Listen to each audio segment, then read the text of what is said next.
welcome to my community where I encourage others to Jesus.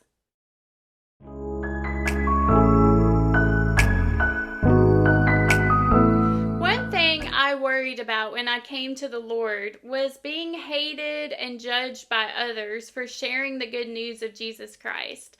And I did not want to seem like I was forcing anybody to believe in him. I didn't want to seem like I was shoving it down someone's throat. Yet I felt very called to go and share the good news. And so I heard a story online that really helped me understand the importance of letting people know of the enemy that is at hand. So stay tuned if you would like to hear the story that encouraged me.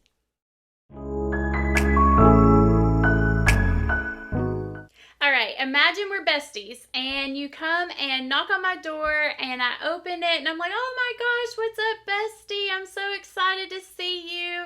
Let's go upstairs. We got our music going. We're catching up. We're talking. I got all my art stuff laid out so that we can draw and we can paint and we can create all these beautiful things. And so we get started and we're drawing and talking and I hear Sparky barking downstairs and I tell you, hey, wait 1 second. The dog has to go pee. You stay here. You keep creating your art, but I'll be right back. I'm going to go let him out. So you're like, all right, that's fine. I'll stay up here.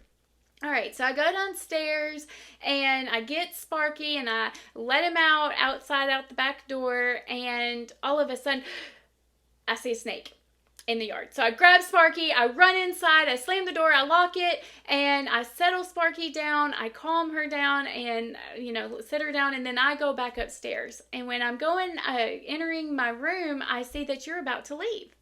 And so I'm like, where are you going? And you say, well, I painted my picture. I need to take a break for a moment. I'm just going to go outside and get some fresh air. And so I'm like, all right, cool. Have a good time. And so you go outside, I go create my art, I'm over there painting, and you go downstairs and you go out the back door and you feel the sun on your skin, you feel the warmth, you feel the cool breeze flowing, and you step outside in the yard and the snake bites you. So you hurry up, you grab it, you throw it off, you run inside, you slam the door, you lock it, you're limping, and you come upstairs and you're like, help me, I've just been bit by a snake. And I'm like, yeah, I saw that out there when I let my dog out. And you're like, what? You didn't tell me that you literally saw a snake in the yard? You just let me go out there? Like, how could you love me? And so I'm like, well, I didn't really want to push my beliefs on you. I didn't want to project my fear. I just wanted you to find your own lessons out on your own, without me having to share anything about my current life or my beliefs.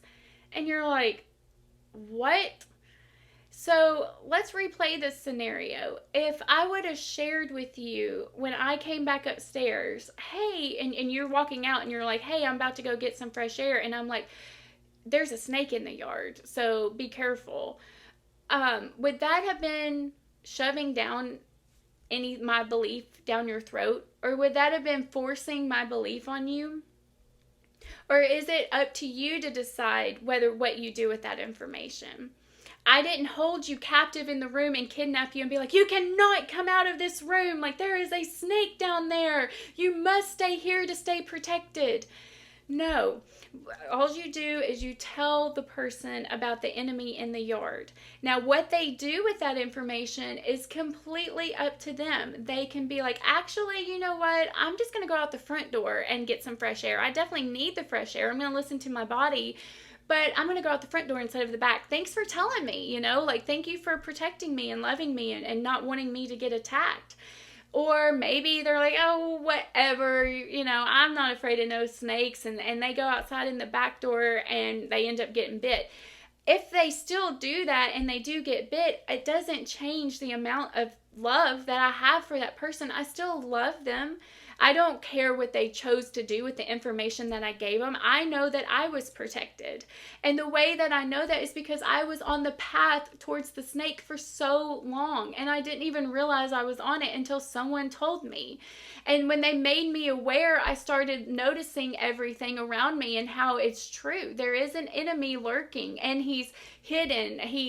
he wants to bite you. It's like the Bible says, the thief is here to kill, steal, and destroy everything that it can come into contact with. So of course the snake is waiting on you to devour you and to injure you and to hurt you.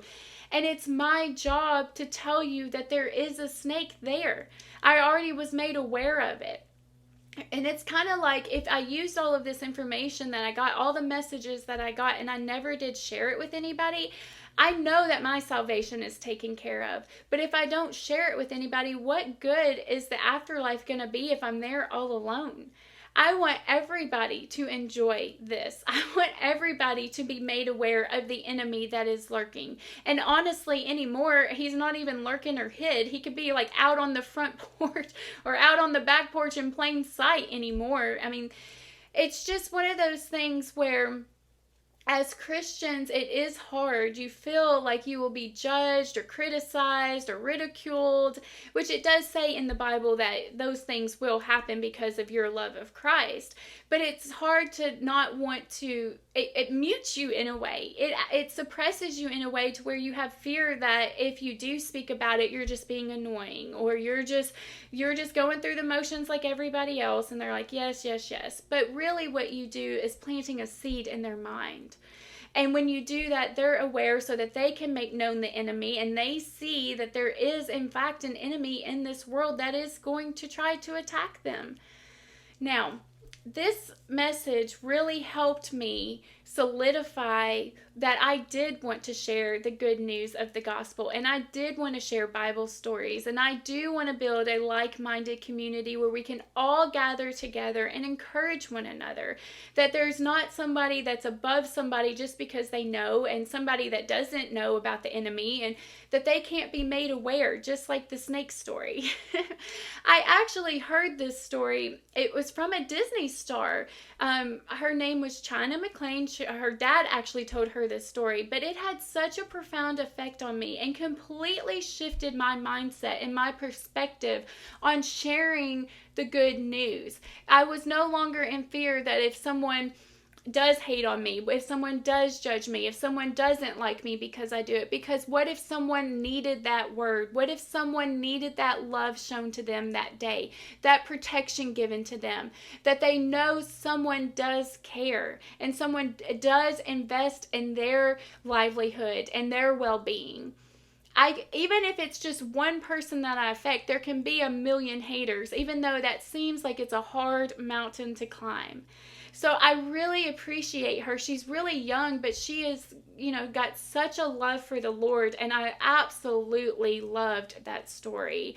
It helped me beyond words. It encouraged me in the Lord. So if you already have Jesus in your heart, consider subscribing to the channel so that we can encourage other people to come to Jesus as well. And if he's knocking on the door and you haven't made the commitment yet, consider subscribing so that you can stay into the Word and you can hear these stories and we can encourage you, because I want to see everyone made aware of the enemy that is lurking to get them. So as always, I appreciate you taking the time to listen to my story, and I will see you guys in the next video. Mwah!